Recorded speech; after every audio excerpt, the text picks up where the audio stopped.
आपकी पंजाब कैबिनेट में ये अज़मा बुखारी बैठी हैं, सानिया बैठी हैं, और लोग बैठे हैं, ख़वातीन मिनिस्टर्स हैं और सबसे मेहनती ख़वातीन मिनिस्टर्स हैं। अज़मा बुखारी कहाँ है?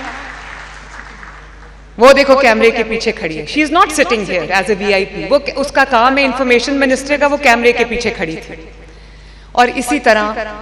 मैंने पहली बार, बच्चों, मैं आपको ये बताना चाहती हूँ कि पहली बार पंजाब के अंदर डिविजन्स में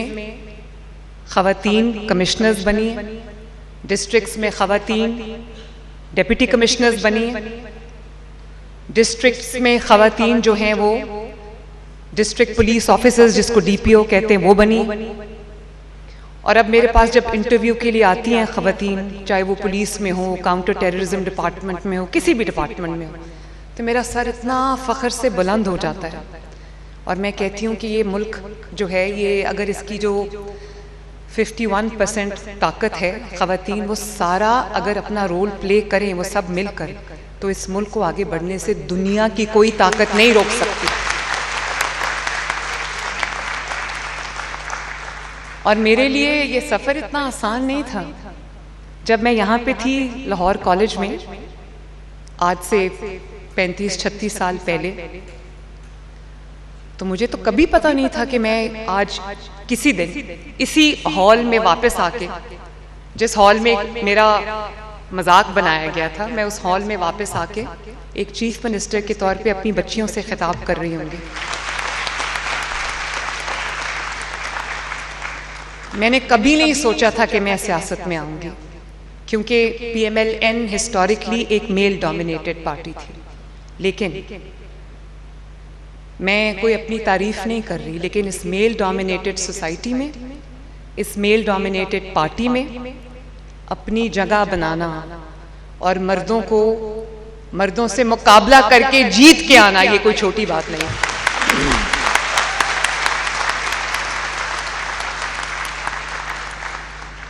और जब मैं चीफ मिनिस्टर बनी, क्योंकि पंजाब में या किसी भी प्रोविंस में कभी कोई खातून चीफ मिनिस्टर नहीं रही, तो मेरे अपने लोगों ने कहा कि ये कैसे करेगी, ये काउंटर टेररिज्म डिपार्टमेंट कैसे चलाएगी, ये ब्यूरोक्रेसी कैसे चलाएगी, ये जो माफियाज हैं उनको कैसे कंट्रोल करेगी, ये पुलिस को कैसे कंट्रोल करेगी। और आज आप सब इस बात को समझेंगे और हम सब के लिए सेलिब्रेशन का मकाम है कि एक खातून ना सिर्फ काउंटर टेररिज्म डिपार्टमेंट चला रही है, ना सिर्फ पुलिस डिपार्टमेंट चला रही है, ना सिर्फ ये कि पंजाब के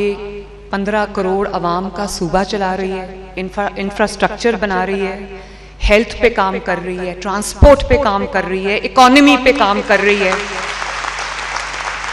महंगाई को कंट्रोल करने की कोशिश कर रही है, ख़वातीन की एम्पावरमेंट के लिए काम कर रही है, आपके लिए एक सेफ माशरा, एक सेफ सूबा बनाने की कोशिश कर रही है। आपको पता है कि पर्सनली हर रोज़ सबसे ज़्यादा मेरा किस चीज़ पे फोकस होता है और सबसे ज़्यादा मेरा किस चीज़ पे मेरा टाइम जो है वो सर्फ होता है, वो ये है कि अगर मुझे पता चल जाए कि किसी खातून के साथ कोई बाजार में चलते चलते किसी रास्ते में, सड़क पे किसी खातून के साथ छेड़छाड़ हुई है, या किसी खातून को हरासा करने की, हैरेस करने की कोशिश की गई है, या किसी खातून के साथ कोई ज्यादती हुई है, बेहुरमती हुई है, तो मैं जब तक कानून के शिकंजे उस तक ना पहुंचे, क्रिमिनल तक, मैं आराम से नहीं बैठती।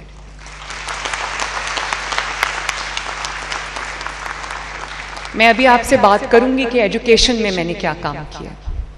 लेकिन आप सबको पता है, चाहे कोई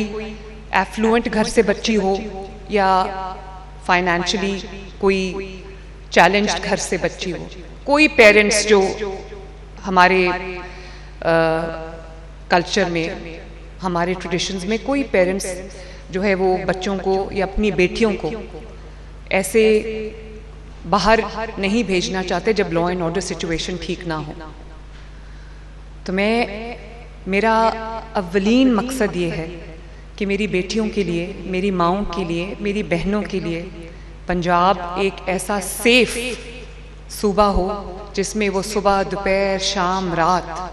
जिस तरह भी वो चाहें, वो जब सड़क पे निकले तो उनको मैली आंख से देखने वाला कोई ना हो। क्योंकि मैं नहीं चाहती कि आपके अंदर इतना पोटेंशियल,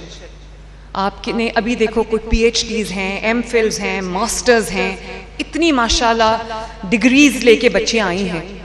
मैं ये नहीं चाहती कि आपके माँ बाप आपको कहें, और जेन्युइनली फियर्स होते हैं, मैं खुद एक माँ हूँ, मुझे अंदाजा है कि जेन्युइन फियर्स होते हैं कि बाहर का माहौल ठीक नहीं है, तुम ना जाओ।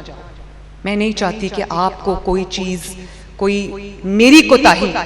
से जो लॉ एंड ऑर्डर सिचुएशन ख़राब होती है या ख़तरा आपको होता है बाहर, घर से बाहर, वो आपको ना हो, ताकि आपको दुनिया की कोई ताकत आगे बढ़ने से ना रोक सके। और इसीलिए मैंने पैनिक बटन्स लगाए जगह जगह, मैंने वर्चुअल पुलिस स्टेशन बनाया, क्योंकि खुदा न खास्ता अगर आपको किसी किस्म की भी हैरेसमेंट का सामना है, किसी किस्म के खौफ का सामना है, तो आप 15 पे कॉल करो, चाहे वो वीडियो कॉल हो या ऑडियो कॉल हो। आपको पुलिस स्टेशन जाने की ज़रूरत नहीं है, वहीं पर अपनी शिकायत दर्ज कराओ, इंस्टेंटली एक्शन में आएगी पुलिस। मैंने बहुत सारी मिसालें देखी हैं कि पैनिक बटन दबाया, ऊपर हमारा कैमरा लगा होता है, वो आपको वॉच कर रहा होता है, और साथ ही जो बहुत क्लोजेस्ट कोई लॉ इन्फोर्समेंट एजेंसी का जो भी खड़ा होता है पर्सनल, वो आपको आपके साथ इन टच होता है। और जब तक, मेरे पास बहुत सारी वीडियोस हैं, मैं देखती हूँ, जब तक आपको सेफ्टी तक ना पहुंचा ले, हम आराम से नहीं बैठते। मैं देखती हूँ, मुझे वीडियोस आती हैं, टैक्सीज चला रही हैं बच्चियाँ, वो कहती हैं कि हमारे पास फाइनेंशियली हम इतने उनके पास कैपेबिलिटी नहीं थी कि वो पढ़ाई भी अपनी जारी रख सकें, माँ बाप का बोझ बांटना चाहती थी, तो अब वो टैक्सीज चला रही है। वो कहती हैं कि अब माहौल अच्छा हो गया है, लॉ एंड ऑर्डर सिचुएशन ठीक हो गई है, हमें डर नहीं लगता, तो हम सुबह को यूनिवर्सिटी जाते हैं, शाम को अपनी कैब चलाते हैं।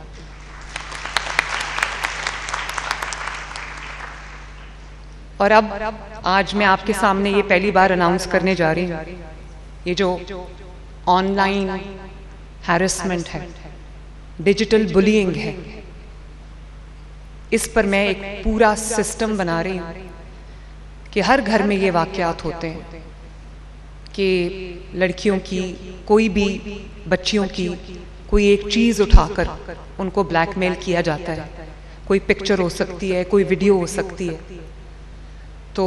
वो अपने माँ बाप को भी ये चीज़ नहीं बता सकती, वो अपने घर वालों को ये चीज़ नहीं बता सकती, क्योंकि उनको एक फियर ऑफ रिएक्शन होता है। कई दफ़ा माँ बाप सब कुछ आपकी जो फ्रीडम है वो ले लेते हैं, वो कहते हैं आप कल से ये भी नहीं करोगी, वो भी नहीं करोगी, यहाँ भी नहीं जाओगी, वहाँ भी नहीं जाओगी,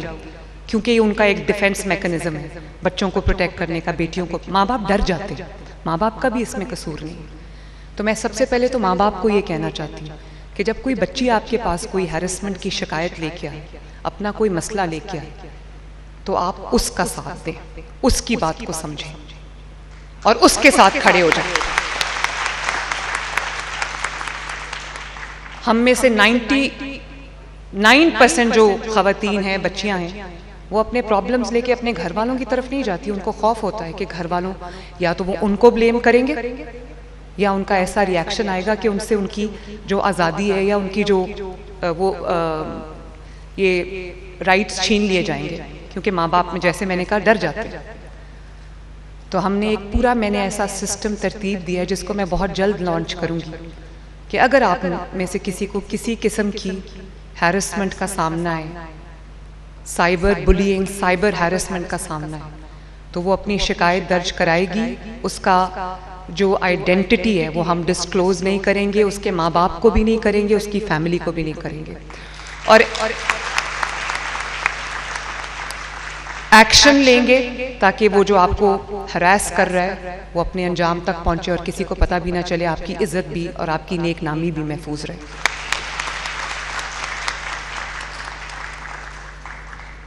इसी तरह जब मैं रोज सुबह ऑफिस में जाती हूँ, तो जब एक माँ की नज़र से, एक बेटी की नज़र से जब मैं चीज़ों को देखती हूँ, तो मेरा दिल चाहता है कि मेरे हाथ में एक मैजिक वॉन्ड हो और मैं सब कुछ पलक झपकने में ठीक कर दूं, लेकिन जाहिर है चीज़ें टाइम लेती हैं। अभी कल मैं आपके साथ शेयर करना चाहती हूँ कि अल्लाह ताला ने ये कामयाबी एक खातून को दी, और वो सब आपकी दुआओं से, आपकी जो मेरे साथ सपोर्ट है, और आप एक एक बच्ची जो यहाँ बैठी है वो मेरी इंस्पिरेशन है।